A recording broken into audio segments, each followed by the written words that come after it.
বেলা 6টা বাজে, এখন কি ঘুমানোর সময়? হ্যাঁ, তুমি কি ভুলে গেছো তুমি যে তোমার শ্বশুর বাড়িতে আছো? এটা তোমার বাপের বাড়ি না। এখানে কাজের মেয়েরা যেভাবে কাজ করে খায়, তোমাকেও ঠিক সেইভাবেই কাজ করেই খেতে হবে। আর শোনো, আজকের পর থেকে এই বাড়িতে 6টার পর ঘুমানো চলবে না। এই শাড়িটা ধুয়ে শুকিয়ে আয়রন করে আমার আলমারিতে উঠিয়ে রাখবি, যাতে একটু নষ্ট না হয়। নষ্ট হলে কিন্তু খবর আছে। কি হা করে তাকিয়ে কি দেখছিস? আমার মা কি বললো শুনতে পাসনি? মা মা আমি কোন নরকে এসে পড়ছি? মা আমি কোন পাপ করছিলাম? আমার সাথে যা হচ্ছে আমি একদম সহ্য করতে পারছি না। কি হয়েছে মা? আমার মেয়ে ওই বাড়িতে গেছে, 24 ঘন্টাও হয়নি। এখনই আমার মেয়ের উপর অত্যাচার, অপমান, এমনকি বাড়ির সমস্ত কাজকর্ম করতে দিয়ে, এটা আমি সহ্য করব না। এখনই সবাই প্রস্তুত হও, ওই বাড়িতে যাব। কোন অধিকারে যাবো মা? মানে বিয়েটা তো তুমি তোমার পছন্দে দিয়েছো, আমাদের কোনো মতামতই জানতে চাও? তুমি আমাদেরকে কথা বলার সুযোগই দাও নাই। এখন তুমিই বলো কোন অধিকারে আমরা ওই বাড়িতে যাবো? হ্যাঁ মা, ভাইয়া তো ঠিকই বলেছি, আমরা কোন অধিকারে যাব? তার চেয়ে বরং তোমার যেটা ভালো মনে হয় তুমি সেটাই করো। ও, আমি কি তাহলে ভুল করেছি? এটাই বলতে চাচ্ছিস তোরা? এতদিন যাদের জন্য সব করেছি, আমার পাশে দাঁড়াবি না? ওকে গুড, কোনো দরকার নেই, তোদের কাউকে আমার দরকার নেই। আমার মেয়ের জন্য আমি একাই যথেষ্ট। মা, আমি জানি তুই ভালো নেই। এবারে লোকজন কোথায় কোথায় কোথায়? এবারে মানুষ আমার কাছে আসুন। চিৎকার করছেন কেন? এটা কি কোনো বাজার? না, বাজার না। তবে আমার মেয়ের বিয়ে হয়েছে 24 ঘন্টাও হয়নি, এর মধ্যে আমার মেয়েকে দিয়ে বাড়ির সমস্ত কাজ করাচ্ছে, আমার মেয়েকে অপমান করছেন। এইটা কোনো অপমান না, এটা চৌধুরী বাড়ির নিয়ম। আর এই বাড়িতে সবাই নিয়ম কানুন মেনে চলে। আমি আমার মেয়ের উপর অত্যাচার সহ্য করব না। আপনি ভুল শব্দ ব্যবহার করেছেন। অত্যাচার না, এটা এই বাড়ির বাস্তবতা।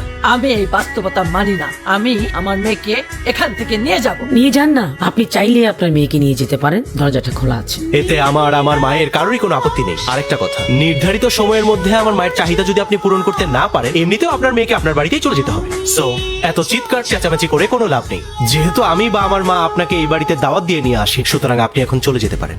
মা কি ব্যাপার? তোরা ব্যাগপত্র নিয়ে কোথায় যাচ্ছিস?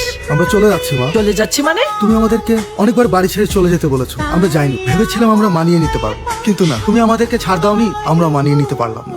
যতদিন যাচ্ছে ঝামেলা শুধুই বাড়ছে মা। আমরা কেউ খারাপ থাকতে চাই না মা, কিন্তু আমরা এই বাড়িতে প্রতিনিয়ত ভুল মানুষ হয়ে যাচ্ছি। মা, আমরা কখনোই যেতে চাইনি, কিন্তু আপনি বারবার আমাদের এটাই বুঝিয়েছেন আমরা এই বাড়ির উপযুক্ত না। মাকে রেখে চলে যেতে চাচ্ছিস? মা, একই ছাদের নিচে থেকে যদি সম্পর্কগুলো তিক্ত হয়ে যায়, তাহলে দূরে থাকাই ভালো।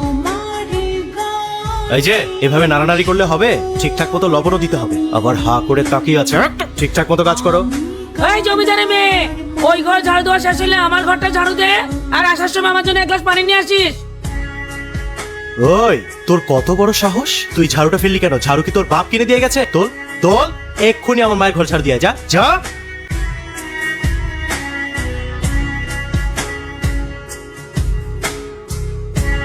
এই যে নবাব জাদি, এই কি এখানে শুয়ে শুয়ে ঘুমালে হবে? আমার বিছানা কে গুছাবে? হ্যাঁ, যাও, আমি ঘুমাবো। এক্ষুনি যে আমার বিছানা গুছাও, যাও। আবার তাকিয়ে আছে, যাও। কি হাতে কি জোর নেই? ভালো করে টেপো। আমার জীবনটা তুমি কেন নষ্ট করলে? আমি তোমার জীবন নষ্ট করেছি? আমি তো তোমার জীবন নষ্ট করিনি। মানে বিয়ে করলে কি কারো জীবন নষ্ট হয়ে যায়? হ্যাঁ, নষ্ট হয়ে যায়। বিয়ের আগে যখন মানুষটা একরকম দেখায়, আর বিয়ের পর পুরো পরিবর্তন হয়ে যায়। তুমি কি বলতে চাও? আমি ভেবেছিলাম তুমি কোটিপতি ছিলে, তোমার লাইফ স্টাইল হবে অন্যরকম। আমি দেশ বিদেশ ঘুরে বেড়াবো, বিন্দাস লাইফ কাটাবো। আর এখন একটা ঘরের মধ্যে আমাকে আটকা পড়ে থাকতে হচ্ছে, বাড়ির সমস্ত কাজ করতে হচ্ছে। আমি এই লাইফটা চাইনি। ইন্টারেস্টিং। মানে তোমার ভাইয়েরা তাদের বউদেরকে নিয়ে কি দেশ বিদেশে ঘুরে বেড়ায়? যদি না ঘুরে বেড়ায়, তাহলে তুমি কিভাবে আশা করছো যে আমি তোমাকে নিয়ে দেশ বিদেশে ঘুরে বেড়াবো? হাউ? তুমি কি ওদের সাথে আমাকে তুলনা করছো? I am just talking about reality. ওই ফকিন্নির বাচ্চাদের সাথে তুমি আমাকে মেলাচ্ছ? কি বললে তুমি? শোনো, ওরা যদি তোমার কাছে ফকিন্নি হয় না, তাহলে আমার দিক থেকে ভাবলে কিন্তু তুমিও তাই। টাকা, স্ট্যাটাস, সব দিকে আমি তোমার চেয়ে উপরে। সো যখন অন্যদেরকে নিয়ে কথা বলবে না, একটু নিজের অবস্থানটা ভেবে তারপর কথা বলবে, ওকে? তাহলে তখন তুমি কেন বিয়ে করেছিলে আমাকে? কারণ তখন তুমি আমার কাছে অ্যাকসেপ্টেবল ছিলে। আর এখন? You are not acceptable, you are just a big problem. তাহলে এই সম্পর্ক রাখার মানে কি? তুমি সবকিছু শেষ করে দাও। তুমি আমার কাছে ডিভোর্স চাও, তাই তো? ফাইন, আমি তোমাকে ডিভোর্স দিয়ে দেব। Get ready.